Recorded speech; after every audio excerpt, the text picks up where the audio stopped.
বিসমিল্লাহির রহমানির রহিম।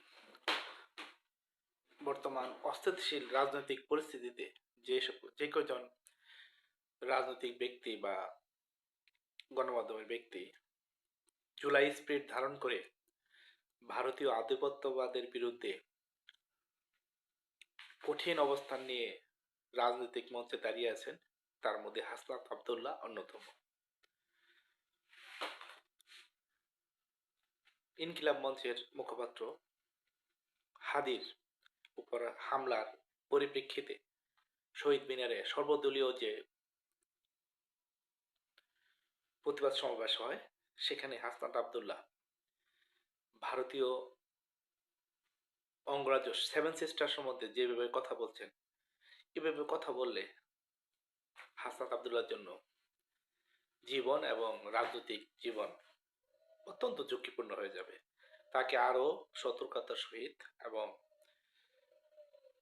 দৃঢ়তার সহিত পাশাপাশি হিসেব করে কথা বলা উচিত, যাতে বড় ধরনের কোনো ক্ষতি হওয়ার সম্ভাবনা না থাকে।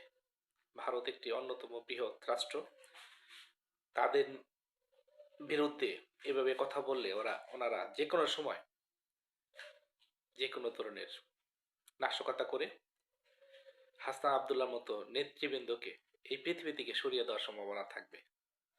প্রতিটি দেশেই তার নিজের নিরাপত্তার কথা, নিজের দেশের স্থিতিশীলতার কথাই বেশি চিন্তা করে।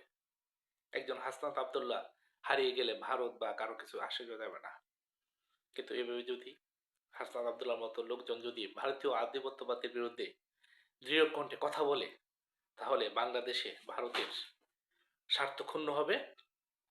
পাশাপাশি ভারত এই অজুহাতে বাংলাদেশের রাজনীতিতে হস্তক্ষেপ করার চেষ্টা করবে।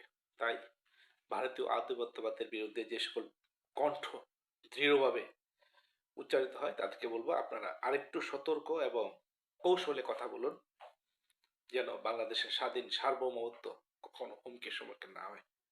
কারণ আপনারা জানেন, অতীত আওয়ামী লীগ সর্বোচ্চ চেষ্টা করবে ভারতীয় আধিপত্যবাদ আবার প্রতিষ্ঠা করে বাংলাদেশের ক্ষমতায় রাজনীতিতে নিজেদের অবস্থান সৃষ্টি করার। হাসনাত আবদুল্লাহ সহ সকল ভারতীয় আধিপত্য বিরোধী ব্যক্তিবর্গের রাজনৈতিক, সামাজিক, অর্থনৈতিক জীবন উন্নতি কামনা করে এখানে শেষ করছি। ধন্যবাদ সবাইকে।